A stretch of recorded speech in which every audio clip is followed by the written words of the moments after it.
All right, this is John from Metal World Radio, Metal Devastation Radio, and Foundation Studios. I'm here with Max Phelps from Exist and Cynic and Death to All, and what else you got going on nowadays? Those are the main ones. You're a busy man. How do you, Yes. how do you manage it all? The question number one.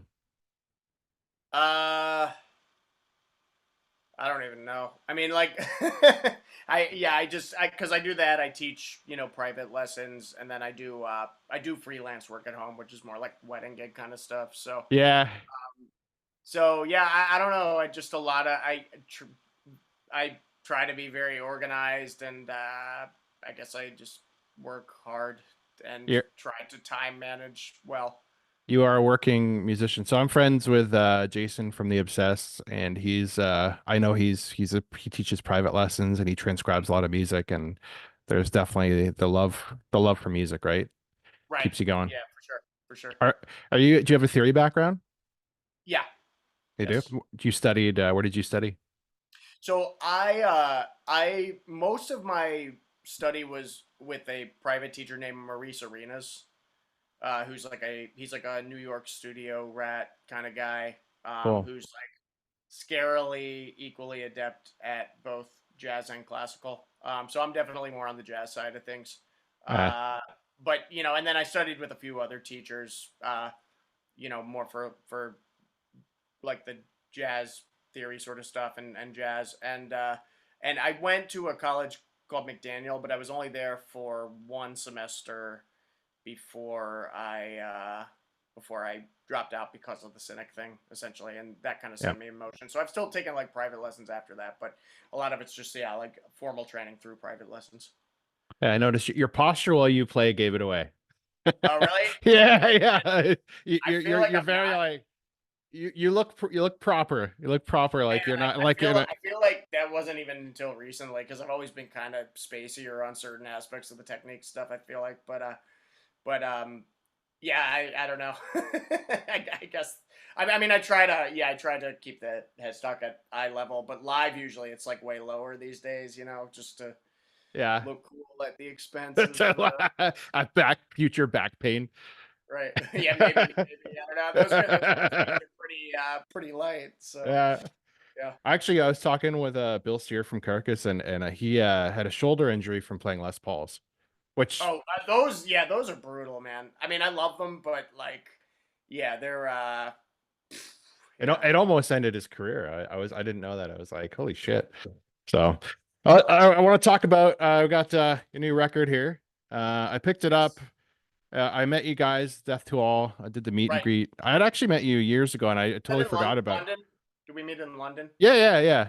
Cool. London. It's good memory. Yeah, I met you previously a few years ago. Well, more than that. Like it's probably your first tour with Cynic. Okay. Oh yeah. Okay. So that would have been 2011. 11. Yep. Yeah. Yeah. Yeah. So I met you Cool. back then, but through it was like Eric Griff, and he knew some, anyway, long story. But yes, I picked this up at the show in London. You had it at the merch table. And Thank you. it was actually at the recommendation of Bobby. He had the Exist shirt on. He's like, you got to check this out. Like, because Oh hell yeah! Thanks, I'm Bobby. I'd mentioned that I hadn't heard Exist before that point, and I'm pretty versed in my prog metal, but I hadn't heard it exist, and so picked up the record and yeah, it's killer. Love it.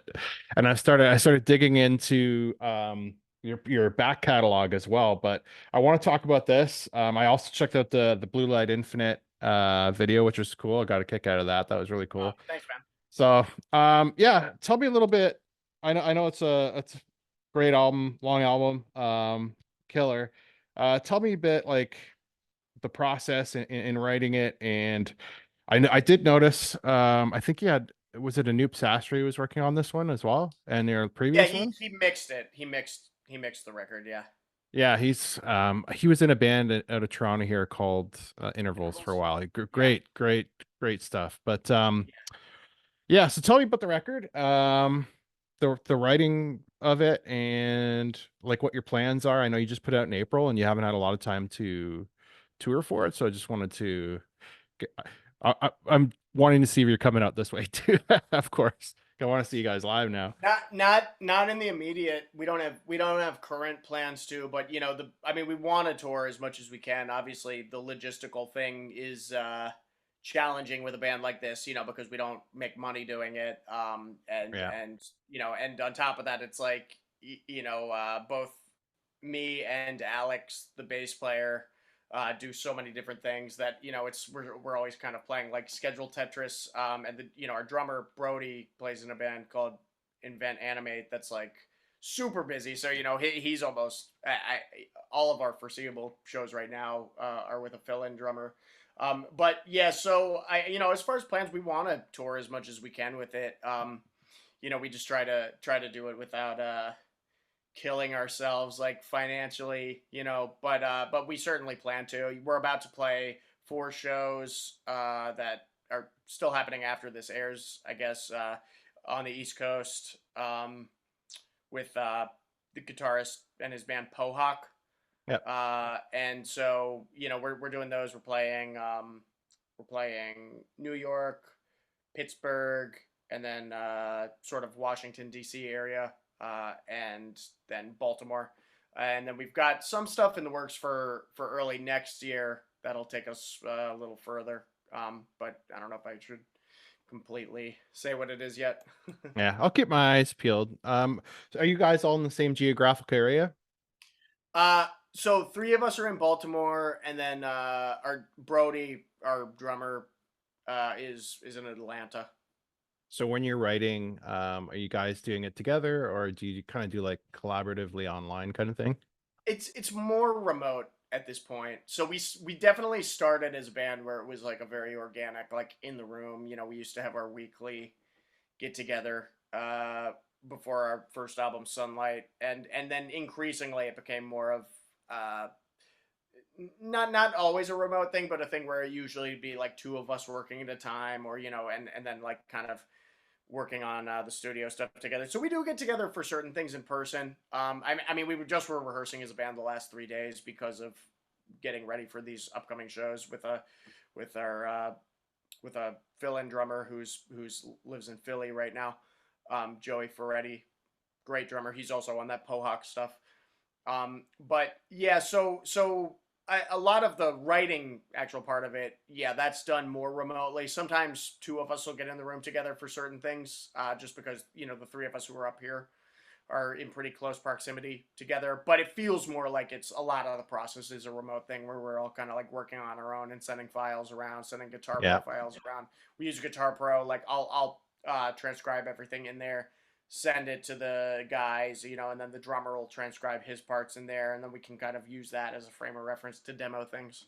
Yeah, that's kind of it's how things are going for a lot of bands. And it's great at the same time. A lot of Yeah. submissions that I get are like they're have members from all over the world, and it's pretty incredible. Yeah, It's and I mean, I like the in-person thing. If we could do it more, we would, and we still do sometimes. We at least have the privilege of the 3 of us being close. So Alex and I'll get together, or Charlie, the other guitarist, and I'll get together and work on like specific things sometimes. But a lot of it too is just like adult life and just all of us balancing. Even when we're all in the same area, it's like there's just the logistical thing of everybody just being very busy with having yeah. to support ourselves off of whatever it is that the day jobs are, right? So a lot of it is just convenience of that too. It allows us to kind of do these things on our own time and in ways that we can probably work faster than we would be able to if we had to always get together. Is Exist home base for you? In terms of like, Like, is it your? I know when I talked to you in London, you had said that you've known the guys for a really long time. Like, you yeah, guys.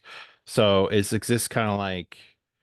Um, I don't want to say main because you're like whatever project you're working on may change and that may become your main focus for a while. But right.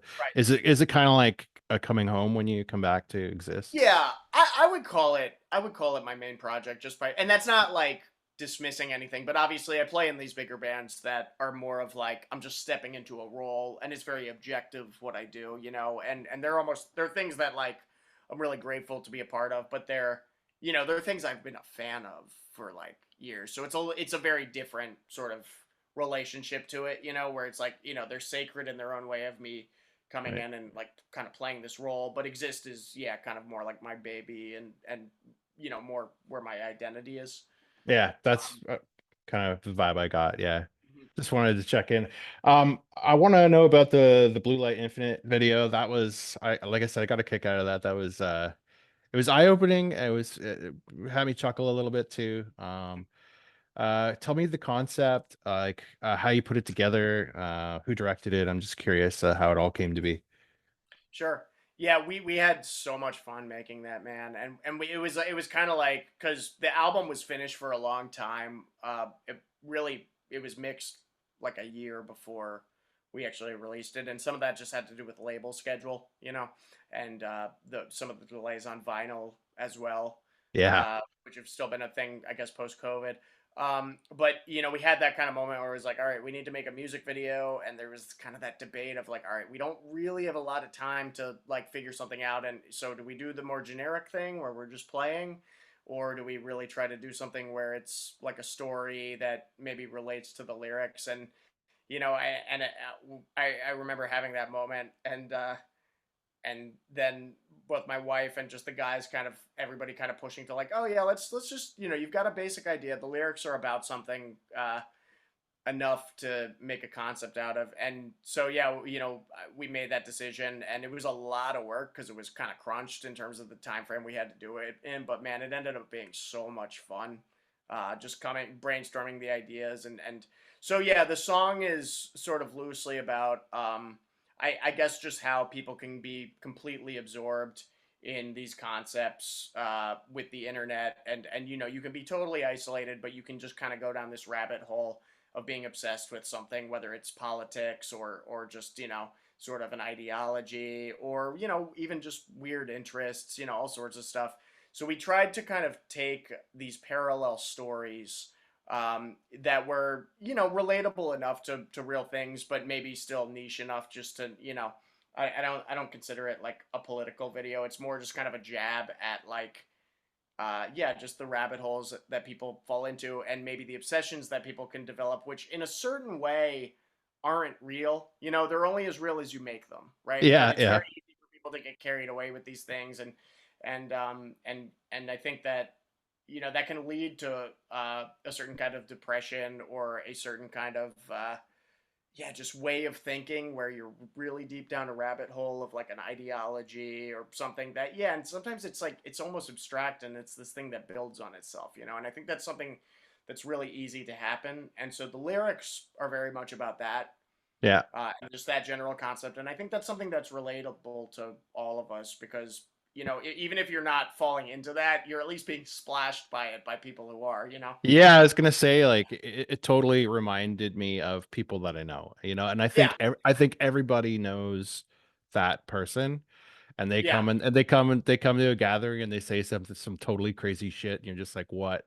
What are you doing? Or they're just spending so much time arguing with people, Yeah, and yeah, or just yeah, like or just drilling an idea, and making a lot of decisions that are based off of and man, it's easy to do. I mean, like I've certainly been there at points, or at least in varying capacities. yeah, But yeah, so I thought like, well, that's kind of a cool, it would be cool to just depict like some parallel stories of people that are doing that and just getting more and more absurd, and I guess the idea was like if we can exaggerate those things and just kind of make them more absurd, then that would be really funny. yeah,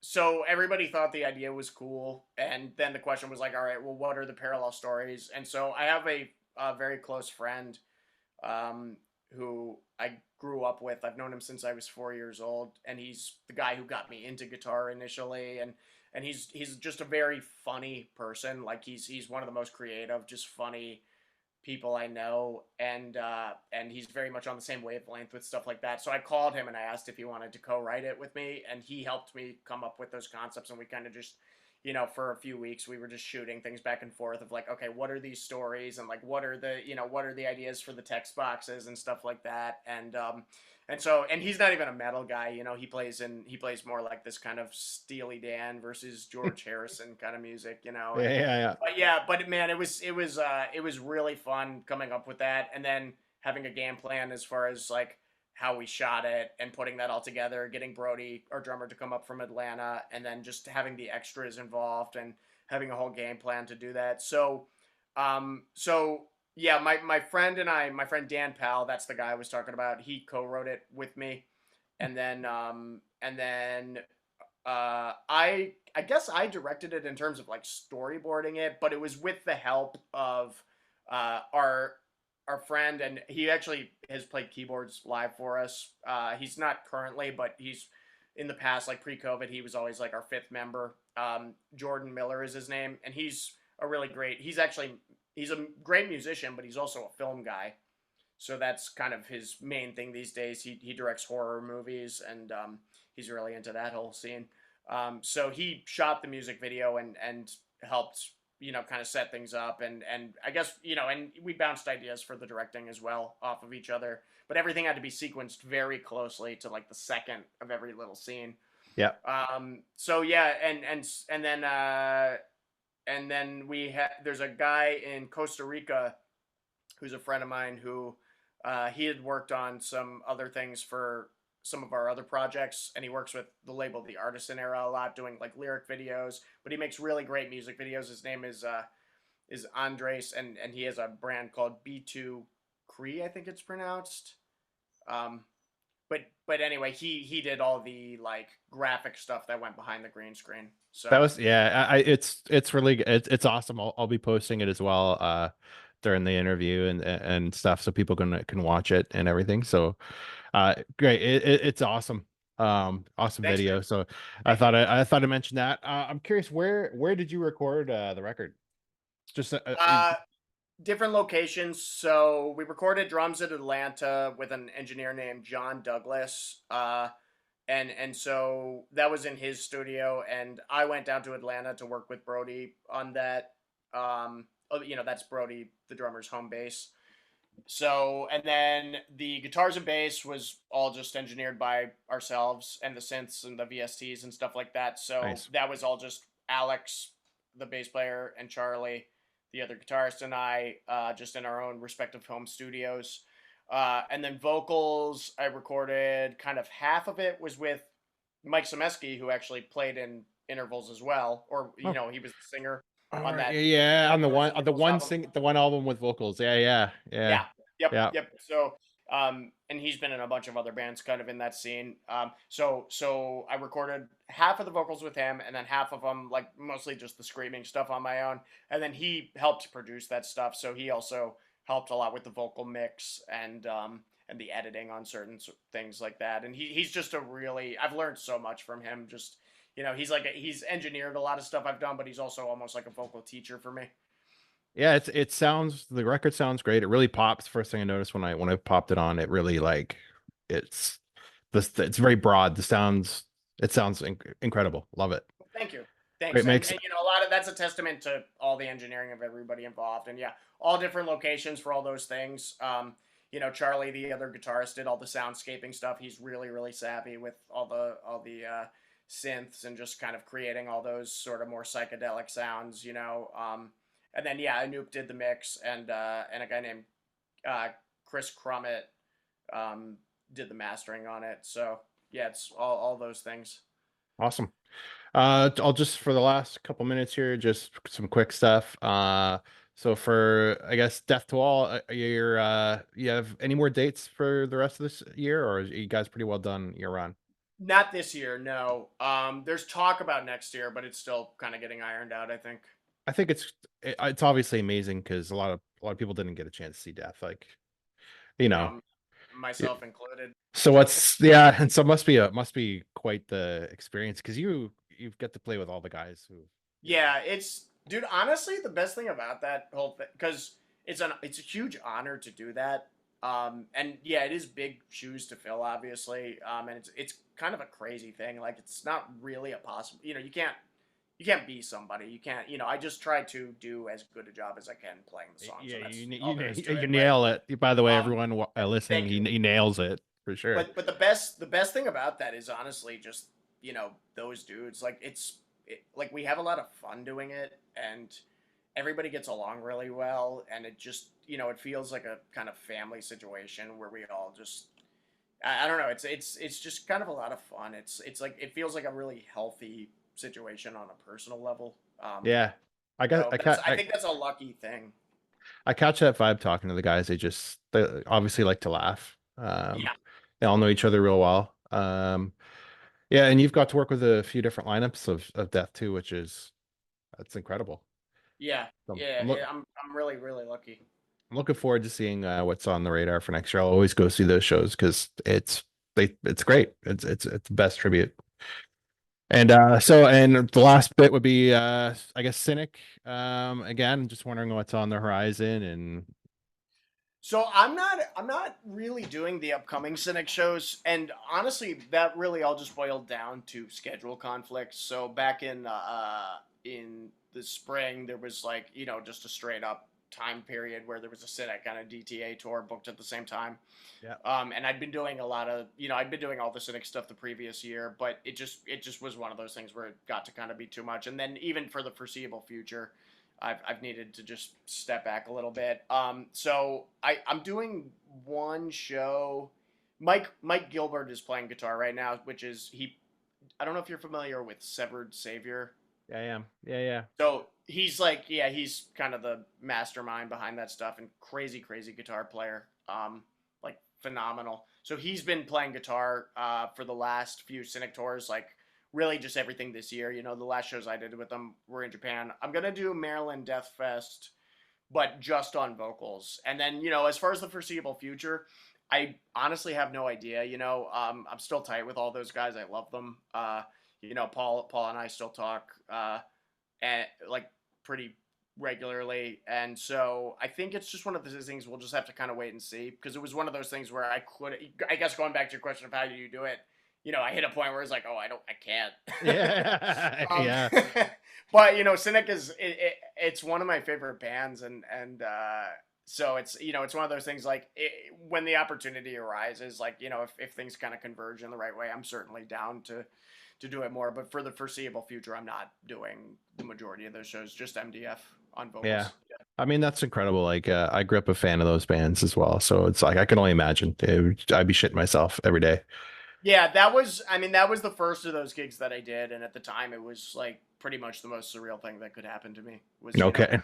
No yeah, kidding. just being in the room with like, yeah, Paul and Sean Reinhardt and like, and then eventually Malone too. And yeah, it was, yeah, that's a pretty crazy thing because they were, like my favorite band at the time. So I think that's a pretty rare experience to be able to say that, like, and now I could say that about like two of my favorite, I've gotten to work with like two of my favorite bands. That's pretty unusual, I think. So Yeah, well, it's very lucky. incredible. It's incredible. Yeah. Well, thank you so much for joining me. I really appreciate the time. I know it's hard to make time. Like you said, we're all busy and everything. So I No, really I appreciate. appreciate you, man. I appreciate you taking the time to talk to me, and yeah, that was a nice interview. So thank you.